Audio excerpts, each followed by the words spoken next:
Hi, magandang araw po ulit sa inyong lahat for our second reading of the day. Today, gusto ko naman pong tingnan kung ano po ang lahat ng makikita natin using the ito naman po yung angel numbers oracle cards. Tingnan po natin kung ano po ang mensahe sa inyo ng bawat numbers, no?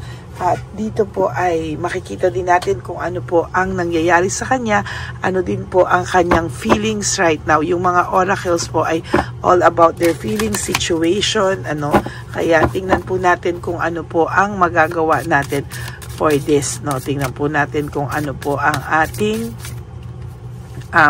makikita dito po sa ating hindi po ito lover oracle, angel oracle po, no? Numbers, no? Angel numbers oracle po ito. So, tingnan po natin, no? Yung mga bumabagsak po na yan. Bakit may bumabagsak? Okay, para po sa laging may 444, no? Talagang nakakapanaginip po ng 444. Talagang ito po ang mga persons nyo po, no? Or sa inyo din na nanonood ngayon kasi napunta kayo sa channel na to. Ang person nyo po is laging may nakakaramdam po ngayon ng obstacles, hardship, no? Kailangan pong meron pong mga difficulties ahead, pero ikaw po din ay makakaramdam ng nararamdaman mo rin po ito na meron po siyang ganitong pakiramdam dahil minsan po nagigising ka all of a sudden na hindi mo alam bakit, or feeling mo para kang nalulunod, or feeling mo bigla kang natutulala, or parang basta meron kang nararamdamang something, parang bigla kang nag-struggle or feeling lost, no? Kasi po nahihila niya po yung energy mo kasi siya po ay nakakaramdam ng suffering and feeling lost, no? Na may nag-fall apart po sa mundo niya, kaya po pati po ikaw ay nakakaramdam, but hanging there po, no? Hindi ka po mapapabayaan talaga ng ating divine universe. Kaya lang po yung person mo po kasi ngayon ay maraming hardships, no, and obstacles sa kanya talaga, no? Marami po talagang nangyayari sa kanya na hindi niya po ma-explain, talagang sa buhay mo po, nagulat ka rin po sa major transformation, na nangyari sa buhay mo. Marami pong opportunity na darating sa iyo, ipaprocess mo po yan, Huwag mo po isipin na biktima ka ng circumstances. Sa totoo lang po, nakalabas ka na po at siya naman po ang magkakaroon ka na po ng success along the way or in the long run, basta willing ka lang pong i-adapt yung mga bagay-bagay, sa iyo po mag-work out na po yung best, no, sa lahat-lahat po, pero tandaan mo po, siya po ang makakaramdam ng ganyang mga unsuccessful na mga opportunity. Wala po siyang success na opportunity darating sa kanya because right now po siya po ay maraming hardships and obstacles, no? Magkakaroon ka rin po ng new beginnings sa buhay mo, no? 1001 magbibigay din po ng new beginning sa inyo, spiritual awakening. Iisipin mo po na kailangan mo na ng new phase sa buhay mo, na yung lahat ng pinagdaanan mo ay nagkaroon ka po ng spiritual awakening, which yung mga dark nights mo, yung mga dark moments mo ay mapapalitan na po ng enlightenment, and these too shall pass, no? Sa nakikita ko po ay haluan po natin siya ng soul's truth, no? Sa nakikita ko po ay talagang darating po ang araw na mababaliktad po talaga yung mundo nyo, no? Kasi sa totoo lang po, siya po yung marami ngayong struggles, no? Samantalang ikaw po yung talagang nagdibdib, no? Nung mga umpisa, ikaw po talaga ay talagang nasaktan sa taong ito, no? Talagang ngayon tingnan po natin kung ano ang mensahe, no? Or kung anong situation or feelings din po talaga ng tao, no? Napakaganda po ng mga barahang to, gaganda po talaga ng barahan, no?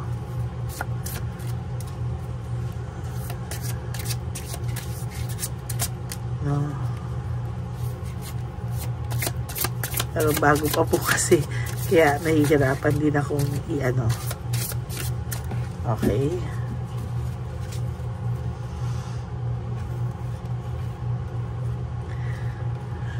sunugin mo na daw po lahat ng mga memories ng nakaraan, ano. Ang sabi po dito talaga ay marami ka pong pwedeng yung mga lies and pains na ginawa niya sa'yo, yung shame, yung pagdikta po sa'yo, no, yung mga criticism po, ay lahat po yan ay sinasabi daw, ay talaga daw i-burn mo na sa nakaraan, ano, at kailangan mo raw na gumawa ng choice sa buhay mo na will no longer let the past define you. Hindi mo na po kailangan yung mga sakit na yan na i-define ka niyan, at lahat ng mga blames na ginawa niya sa'yo, sakit na ginawa niya sa'yo, kailangan mo raw pong isipin what will your next chapter look like. Parang ang nangyayari po dito, wag mo na po siyang isipin dahil po lahat po ng ginawa niya sa'yo ay mapapabuti ka po, no? Siya po ang hindi mapapabuti, no? Talagang sinasabi ko po sa iyo na ngayon po talagang hindi mo na po kasi alam kailan ka huling tumawa, hindi mo na po alam kung kailan ka huling ngumiti mula talaga sa puso mo, no? Talagang sabi ko nga sa iyo, hindi mo na kailangan po yung mga pang-blame niya sa'yo. Talagang blame ka talaga ng taong to, no? Talagang ikaw ang sinisi ng taong ito sa lahat-lahat ng mga kasalanang ginawa niya, no? Talagang binaliktad ka po niya talaga, at ikaw po talaga ang sinisi niya na may kasalanan, bakit kayo naghiwalay, no? Ikaw talaga yung sinisi niya, eh. Ikaw talaga ang sinisi niya sa mga kasalanan. No po. Ikaw talaga ang sinisi niya sa pagkasira ng relasyon niyo. Ang kapal, no? Pagkasira ng relasyon niyo. Imbes mag-sorry sa ginawa niyang panloloko.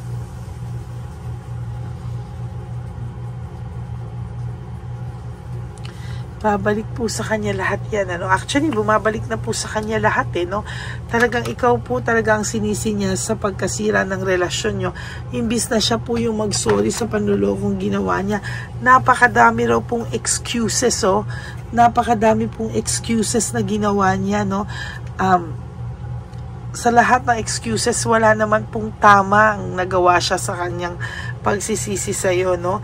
Talagang lahat po ng taong lahat po ng mga excuses, kasinungalingan ay ginawa niya po, no? Kaya ano pa raw po ba ang ikakatakot mo, no? Ano pa raw po ba ang ikakatakot mo, no? Na matuklasan mo, na makita mo?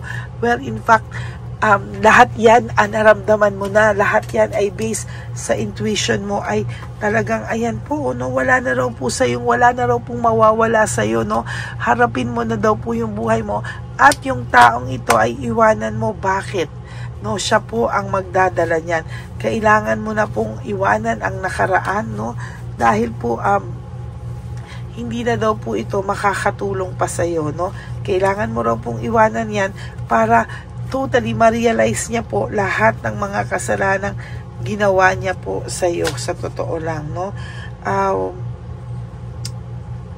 Wala po kasi siyang awa, no? Wala po siyang naging awa, wala po siyang kumbaga bigla na lang siyang, kita mo, recover na agad siya.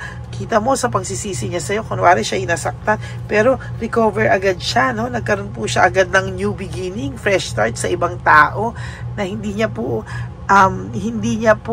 ininda yung pagkawala mo sa buhay niya. Bakit? Kasi po, nung una, hindi niya talaga ininda, eh. Bakit?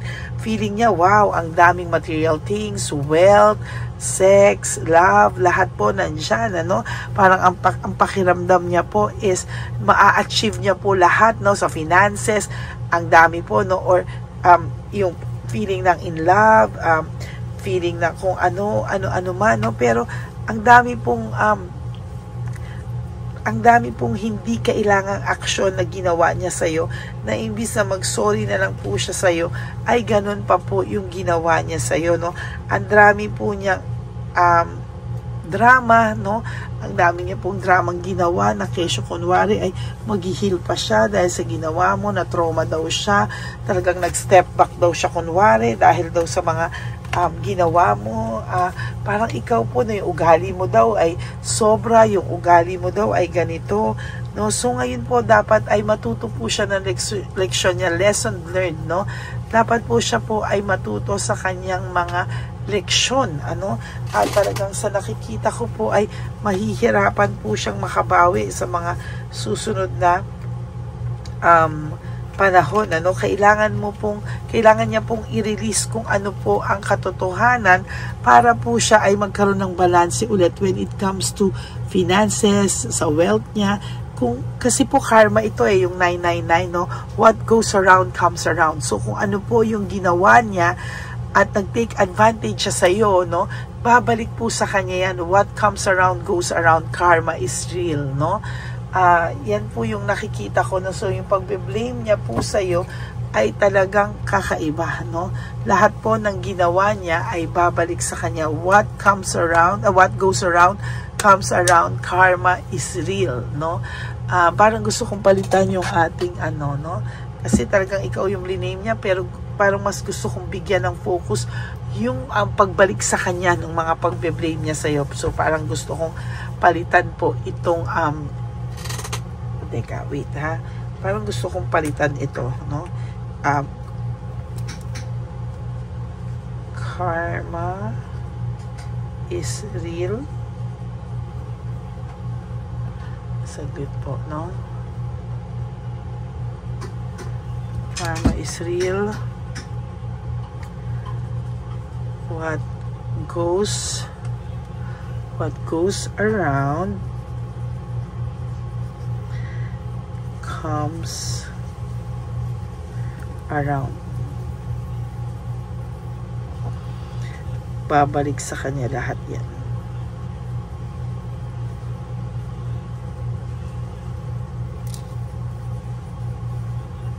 Ng karma. Yan, no? What comes around goes around, no? Yan po ang nakikita ko talaga dito. Kaya wag ka pong mag-alala, no? There will come a time na makikita mo po yun, and if the universe will let you know, makikita mo po sa mata mo, sa harapan mo, lahat ng yan, lahat ng paghihirap niya. No, talaga pong yung karma po kasi talagang yan babalik at babalik yan. Whether gusto niya man o ayaw niya, hindi po yan talaga mapipigilan, yung mga ganyan po talaga yung yung karma, no? What goes around comes around talaga. Kaya wag po talaga kayong mawawalan ng pag-asa sa ganyan. Makikita nyo po yan. You just have to surrender everything, no? Ngayong moment na to, you have to release. You have to release everything, no po? At talagang sa nakikita ko po sa inyo ay hindi ko po nabuksan kanina. Excited ako, no?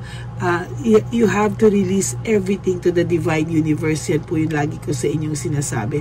At kapag ginawa nyo yan, alam nyo yung wala na talaga kayong pakialam sa kanya. Marirealize niya yan at makikita niya yan at siya mismo po ang yan po yung bigla niyang didibdibin, lahat ay didibdibin niya po talaga yan at talagang hindi niya po kakayanin, na one day talaga pong mahihirapan po siya talaga dyan, and talagang i-let go mo daw po, no? I-let go mo yan lahat ng sakit, yung kakahihiyan na ginawa niya sa'yo. I-let go mo po yan, lahat po yan, release it, no? Release it po para po pumasok sa'yo yung divine intervention na maging okay ka at magbabaliktad po ang inyong mundo. Siya naman po ang iiyak. That I promise you. Babalikan po siya ng karma at sa lahat po ng ginawa niya ngayon ay nararamdaman niya na po ngayon talaga, no? At maglagay ka daw po ng boundaries, no? Hindi po isang tawag nitong taong to ay talagang magkakadumahog ka na ibalik po ang relationship, no? Yung dalawa, you have to face this challenge and talaga kailangan mo po itong harapin ngayon, no, sa sarili mo. Okay? Maraming salamat po sa inyong lahat And I hope na naka-resonate po kayo. And if you do, can you please give me a like and comment down below para naman po makita ko kung ano po ang talagang pakiramdam nyo. I want to feel you. I want to see kung ano po ang nararamdaman nyo dito, no? So yan, maraming salamat po sa inyong lahat. And for all of you, no, for those of you who would like to have a private reading with me, you can message me po at Ladyly Elena, that's Ladyly Elena. Nasa pinakadulo po yan ng aking video. That is my only official and legit FB and Messenger account.